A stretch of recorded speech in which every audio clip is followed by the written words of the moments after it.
وہاں جب پہلی مرتبہ میں رمضان میں گیا تو وہاں کسی کو پہچانتا بھی نہ تھا میں.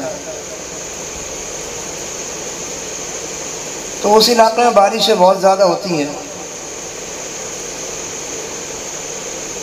تو رمضان المبارک کی بات ہے، وہاں گوہاٹی ہائی کورٹ کے ایک وکیل ہیں،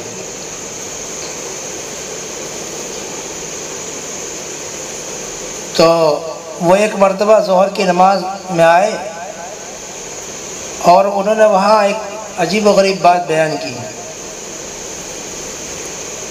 انہوں نے کہا کہ 5-6 روز سے مسلسل بارش ہو رہی ہے اور وہاں قبرستان میں پانی بھرا ہوا ہے. تو وہ کہنے لگے کہ آج صبح فجر کی نماز کے بعد میں قبرستان گیا گاڑی لے کر، تو میں نے دیکھا کہ والدہ کی جو قبر ہے وہ کھلی ہوئی ہے، اس کے اوپر سے مٹی ہٹ گئی ہے، تختے ہٹ گئے ہیں، اور قبرستان میں چاروں طرف پانی بھرا ہوا ہے. وہ یہ منظر دیکھ کر واپس آ گئے.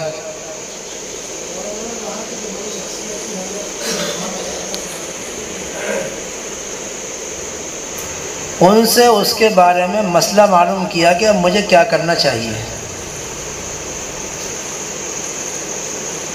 تو انہوں نے کہا کہ بھئی میں تو مفتی نہیں ہوں،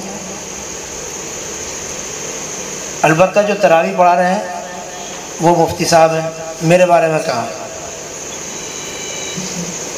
تو تم ان کو قبرستان اپنے ساتھ لے کر جاؤ اور یہ وہاں کی صورتحال دیکھ کر جو مسئلہ بتائیں اس پر عمل کر لو. تو وہ ظہر کی نماز کے بعد مجھے اپنے ساتھ میں لے کر گئے.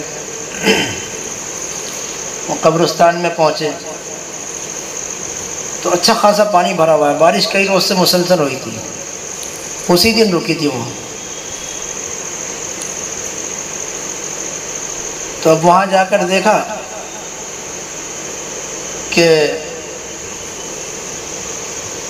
قبر کے قریب میں چاروں طرف تو پانی بھرا ہوا ہے، لیکن قبر کے اندر پانی نہیں ہے، اور مٹی جو ہے وہ قبر کے اوپر سے اس طرح گری ہے کہ لاش کے اوپر مٹی نہیں ہے، وہ سائیڈ میں گری ہے، اور کفن اور لاش بالکل صحیح سالم محفوظ ہے. تو میں نے ان سے پوچھا کہ بھئی ان کا انتقال کب ہوا تھا؟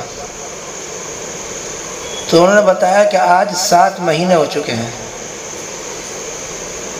تو 7 مہینے کے بعد ان کی قبر کھلی.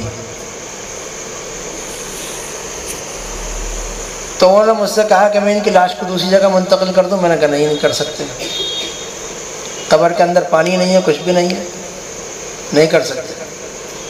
تو کہا کہ کفن ہٹا دوں. میں نے کہا وہ بھی نہیں کر سکتے. انہوں نے کہا پکڑ کے دیکھ لو. میں نے کہا یہ کر سکتے ہو. تو انہوں نے خوب اچھی طرح سے ان کی لاش کو پکڑ کے دیکھا چاروں طرف سے. تو لاش بالکل ایسا تھا جیسے آج ہی دفن کی ہو. 7 مہینے کے بعد قبر کھلی، لیکن 7 مہینے کے باوجود بھی کفن بھی بالکل چمک رہا ہے، ذرہ برابر کفن کہیں سے پھٹا ہوا نہیں ہے، کہیں سے گلا ہوا نہیں ہے، کہیں کوئی نشان نہیں ہے. یہ واقعہ میں خود اپنی آنکھوں کا دیکھا ہوا بیان کر رہا ہوں. تو ان کے ایک بیٹے ہیں، وہ لندن کے اندر ڈاکٹر ہیں بڑے.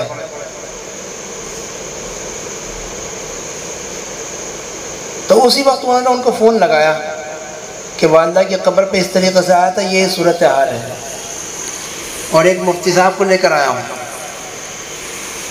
انہوں نے پوچھا وہ کہاں کے ہیں؟ تو انہوں نے بتایا کہ وہ رمضان میں تراویح سنانے کے لیے آئے ہیں یہاں خانقاہ میں، اور دیوبند رہتے ہیں. انہوں نے کہا میری بات کرا دو. میں نے بات کی.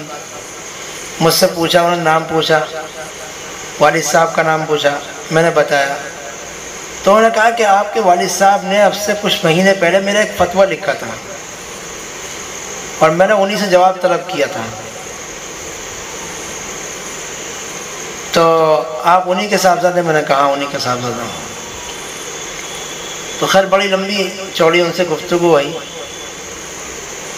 میں نے پوچھا کہ بھئی یہ آپ کی والدہ جو ہیں یہ کرتی کیا تھی؟ انہوں نے بتایا کہ سلچر کے ایک کالج کے اندر یہ ٹیچر تھے اور ان کے والد صاحب بھی اسی میں ٹیچر تھے. تو ان کا ابتدائی جو زمانہ تھا وہ بڑا ماڈرن زمانہ، لیکن بعد میں چل کر وہ حضرت شیخ احمد علی رحمۃ اللہ علیہ سے بیعت ہو گئی تھی وہ خاتون. اور بیعت ہونے کے بعد پھر انہوں نے پردے کا بڑا اہتمام کیا اور قرآن کریم پڑھنا سیکھا اس زمانے کے اندر. بس کہا ان کا یہ کام تھا اور تو کوئی خاص کام نہیں تھا.